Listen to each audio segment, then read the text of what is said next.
namni gariin qara'ee marraqama ani immoo ilmoo jalaani marraqame yoo qara'anii marraqamu yoo ilmoo jalaan marraqamu lama dhabuudha immoo khasaaraadha. Yaa fayyaadha guyyaan har'aa akka maatiitti illee nuuf guyyaa gammachuuti. Guyyaa Suheybii seenaadhaan Yuunivarsiitii Odaa Bultumirraa eebbifame. Guyyaan kun akka maatiitti illee akka hawaasatti illee guyyaa gammachuuti. Baga gammaddee jechuun barbaanna Suheybiin baga Rabbi si gammachiise. Barnoonni har'aa itti eebbifamte kuni haduraati malee haboodatii miti. Eebbifamiinsa hedduun as booda tarreetti hajiru akka ta'u yaadallee qabnaa kana hawwinaa. Akkuma namni hundinuu beeku namni waan Rabbi isa beeksisuun qophaa'ee bakka itti mirqaana qabu barnoota itti isa hawwii qabu baratee waan saniin deebi'ee hawaasa isaa ummata isaa fayyaduun faayidaa bira dabree galata yoo sawaaba waan Rabbi irraa itti argatanii jechuudha. Ijoollonni har'a asii eebbifame hundinuu akka ilmaanitti baga gammaddan jechuun barbaada. Galatoomaa jazaakumullahu khairan gammachuu guddoo daangaan qabne nu dhagayamaa walumaanuu baga gammanne jechuu barbaanna. Allah barakaatu isinis daawwattoonni keenya obboleeyyan keenya hedduu galatoomaa jenna. Har'a guyyaan guyyaa gammachuuti gaa'ii gammachuu tana akka bakka tana dhaqqabnuuf irratti Rabbi hawaan kana nu milkeesse Rabbiin nu gargaareeti. Itti aansuudhaan immoo haadha abbaa keenya kan amata dheeraa kana nurra laffaanii asiin nu gahaniin galatoomaa jenna. Isinis baabaa hedduu galatoomaa.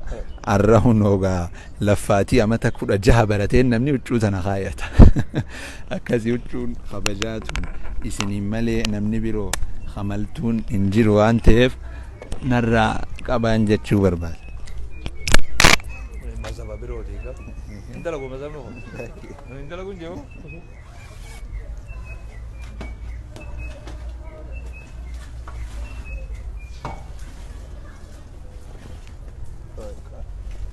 Akkati khaasan qabdi.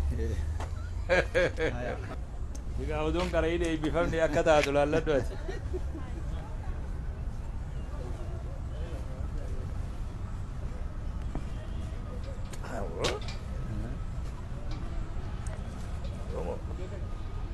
Birooti ka.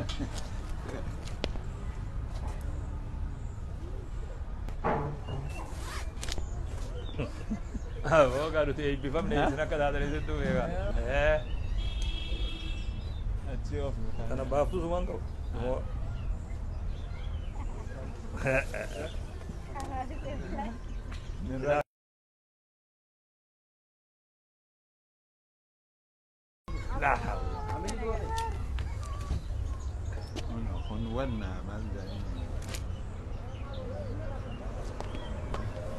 Kun asirratti histiriidha. Digrii duraa kabaranneen barumsa seenaatiini itti fufa fuula duraafis inshaallah kun jalqabaa fi irra xiqqaa waan addunyaarra milkeessineeti.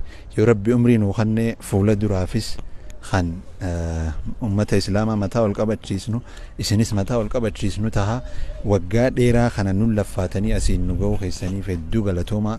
Isinirraa barre gaaromina isinirraa barre wajji jireenya isinirraa barre sabaaf sablammii wajji jiraachuu akkasuma sihi kana barsiise tartiiba jiru jireenya jaynummaa sirraa hin bare lubbuu takkittii qaban diinal islaamiif morma kannuu isinirraa hin bare akkasuma diinal islaamiif forfirii bibalaash dalaguu isinirraa hin bare kana hundaaf hedduun galatoomaan jaa maal jettan isin mirraqaa haroo kana.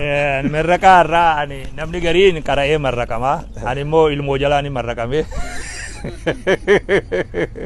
Yoo qara'anii marraqamu yoo ilmoo jalaan marraqamu lama dhabuudha immoo khasaaraadha.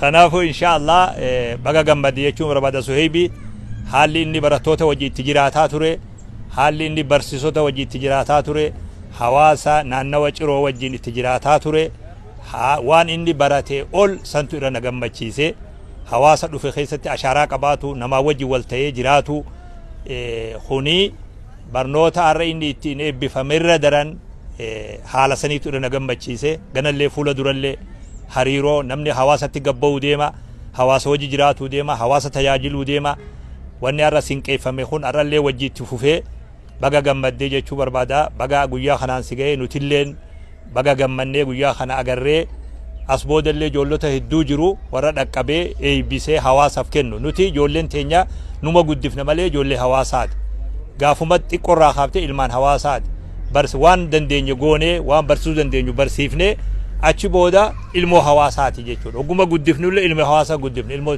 nuti wanni irraa qabnu yoo jiraate maqaa nu yaamu qofa maqaa nu yaamu abbummaa nu himatu qofa malee guddifachaan islaamaaf guddifne ummataaf guddifne hawaasaaf guddifne walumaanuu baga gammanne jechuu barbaada assalaamu alaykum wa rahmatullahi wa barakaatu huccuu dalagaa isin laffaatanii harkatti namni garii sagantarratti uffata namni garii huccuu danagaa'una kana sagantuma bareechuuf uffata isaan immoo laffaanii uffatan amata 17 namarra dadhabu jechuu waan laafee miti itti fufa fuula duraaf